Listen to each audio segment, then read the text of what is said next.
안녕하세요. 오늘은 인터넷에서 흔히 볼 수 있는 한국의 공포 썰을 하나 소개해드리려고 합니다. 이 이야기는 실제로 겪은 사람들의 증언을 바탕으로 만들어졌다고도 하고 단순한 도시 괴담에 불과하다는 의견도 있지만 여전히 많은 사람들에게 무시무시한 공포를 안겨주고 있습니다. 이 이야기는 서울 외곽에 위치한 작은 마을에서 시작됩니다. 이 마을은 오래된 전통, 가옥과 새로운 빌라가 공존하는 곳으로 주로 노인들이 많이 살고 있는 조용한 지역입니다. 주인공인 영미는 대학생으로 방학을 맞아 할머니 댁을 방문하게 됩니다. 할머니 집은 그 마을에서도 가장 오래된 집 중 하나로 100년이 넘는 역사를 자랑하고 있습니다. 영미는 할머니 댁에 도착하자마자 마을을 한 바퀴 둘러보기로 합니다. 어렸을 때 자주 놀러 왔던 곳이기에 익숙한 길이 많았지만 몇 년 사이에 많이 변한 것들도 있었습니다.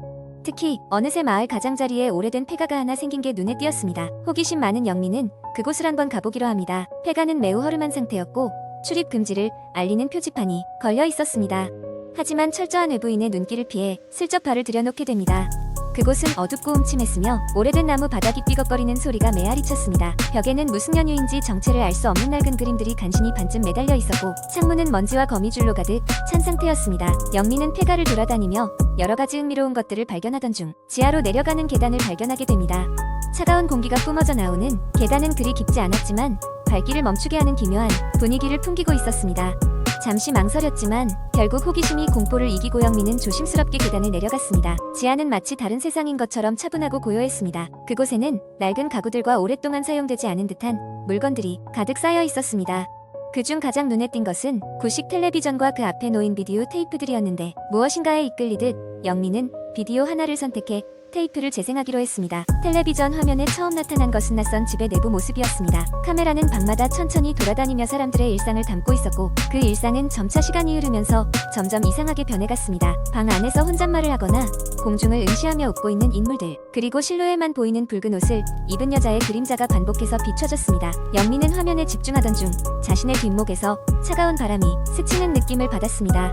무언가 이상하다는 생각에 뒤를 돌아보았지만 그곳에는 아무것도 없었습니다. 그러나 그의 시선이 화면으로 돌아오자 그 순간 끔찍하게도 붉은 옷의 여자가 카메라를 응시하며 거기 누가 있죠?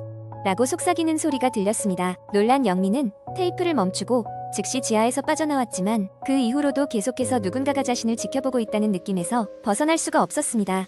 마을을 떠나기 전 그는 할머니에게 폐가에 대해 물어보았습니다. 할머니는 당황한 표정으로 그 집은 오래전부터 사람들이 가까이 가지 않는 장소이며 그곳에 가면 기이한 일들이 생긴다는 소문이 있다고 했습니다.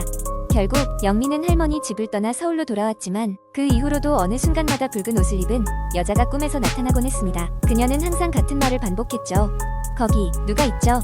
영미는 지금도 그 폐가의 영상 속 장면과 뒤에서 스쳐간 차가운 바람을 결코 잊을 수가 없습니다. 이 이야기는 이처럼 미묘하고 음산한 분위기로 마무리됩니다. 단순히 호기심에서 시작된 작은 모험이 어떻게 커다란 공포로 이어질 수 있는지를 보여주는 사례라 할 수 있습니다. 여러분도 이러한 상황에 처한다면 두 번 생각해보는 것이 좋겠죠. 두 번째 이야기. 어느 늦은 여름밤 나는 대학 방학 동안 잠시 머물기로 한 시골집에 도착했다. 이곳은 할머니께서 몇 년 전에 돌아가신 뒤로 아무도 살지 않는 집이었다. 어릴 적 방학마다 이곳에 와서 지내며 들판을 뛰놀던 기억이 있어 무척 설레는 마음으로 이곳에 오게 되었다. 도착한 첫날 밤 나는 신선한 공기를 마시며 한적한 시골의 밤을 만끽하고 있었다. 창밖으로는 별빛이 쏟아지고 귀뚜라미 소리가 잠자리를 더욱 아늑하게 만들어주었다. 나는 창문을 열어놓고 편안히 잠자리에 들었다.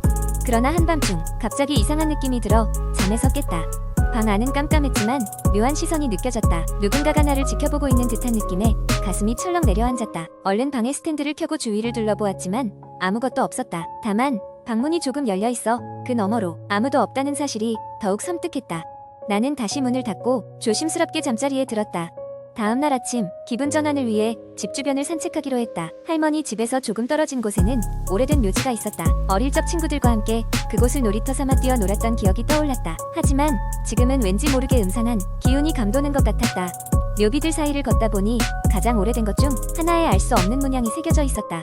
알아볼 수 없는 글자들이었는데 이상하게도 그 문양이 계속 머릿속에 맴돌았다. 밤이 되자 어김없이 또 다시 누군가의 시선이 느껴지며 잠에서 깼다. 이번에는 방 안에 싸늘한 기운이 감돌았다.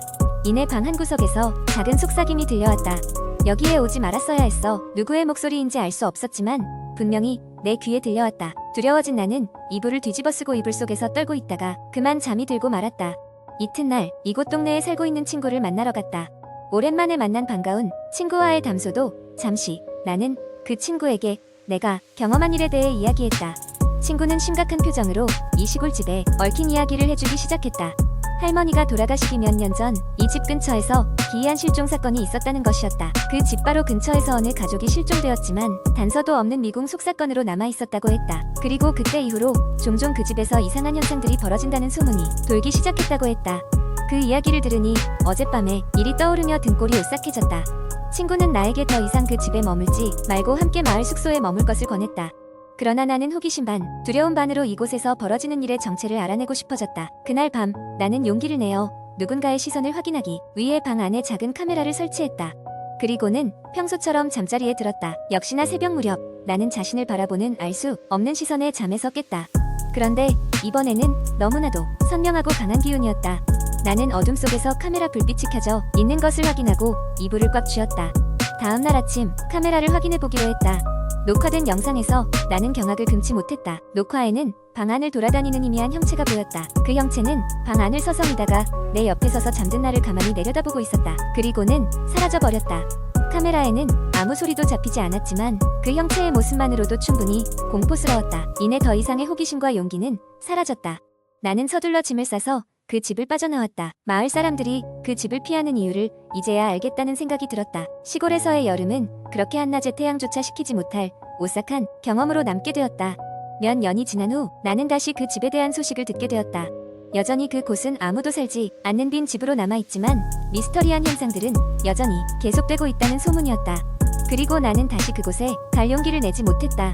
그저 시간이 흐르며 점점 더 아득히 희미해지는 기억 속에 그날의 공포를 묻어둘 뿐이었다. 세 번째 이야기. 인터넷에는 수많은 공포 이야기가 떠돌고 있습니다.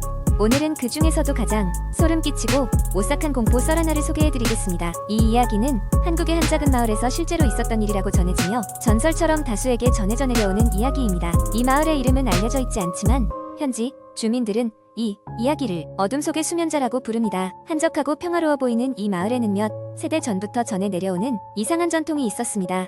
바로 마을 한복판에 위치한 오래된 저택에 매 10년마다 새로운 주민이 이사를 와야 한다는 것이었습니다. 이 저택은 겉보기엔 낡고 허름했지만 안에는 놀랍도록 잘 보존된 가구들과 아름다운 장식품들로 가득 차 있었습니다. 하지만 이곳에 머무는 사람들은 하나같이 그 면모와는 반대로 알 수 없는 두려움에 시달리다 끝내 마을을 떠나곤 했습니다. 10년 전 마을에 처음 발을 들인 가족이 이 저택으로 이사를 오게 됩니다. 그들은 서울에서 내려온 5식구였고 이곳에서 새로운 시작을 꿈꾸며 들어왔습니다. 첫 몇 달 동안은 모든 것이 평화로웠습니다. 가족은 마을 주민들과 빠르게 친해졌고 주변 풍경을 즐기며 작은 천국을 만끽하고 있었습니다. 그러나 시간이 흐르면서 그들은 저택에 깃든 조금씩 드러나는 이상한 현상들을 경험하기 시작했습니다. 저택에 있는 한 방, 특히 지하실 쪽에서 매일 밤 울려 퍼지는 불길한 소리가 그 시작이었습니다. 처음에는 나지막한 속삭임처럼 들리던 소리가 점점 힘을 얻더니 급기야는 귀청을 찢을 듯한 비명 소리로 발전했습니다. 이로 인해 가족들은 밤마다 극도의 불면증에 시달렸고 점차 지쳐갔습니다. 그러던 어느 날 밤, 가족의 막내인 8살 난 소년이 갑작스럽게 한가운데 홀로 일어나 지하실로 걸어 내려가는 사건이 벌어졌습니다.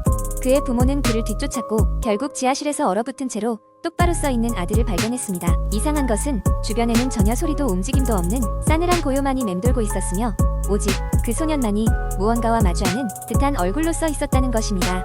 이후로도 가족들은 아들이 이상한 행동을 하기 시작했다는 것을 깨달았습니다.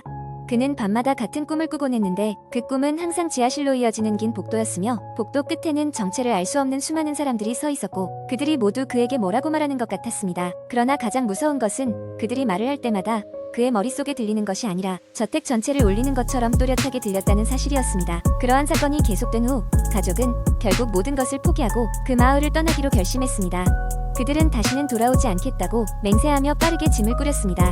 마지막으로 저택 문을 걸어 잠그고 떠날 때 그 지하실 방에서 한 줄기 빛이 새어 나오는 것을 목격했습니다. 그들은 그 빛이 마치 손짓이라도 하듯이 문틈 사이로 넘실거리는 것을 보았지만 감히 다시 들어가 볼 용기는 나지 않았습니다.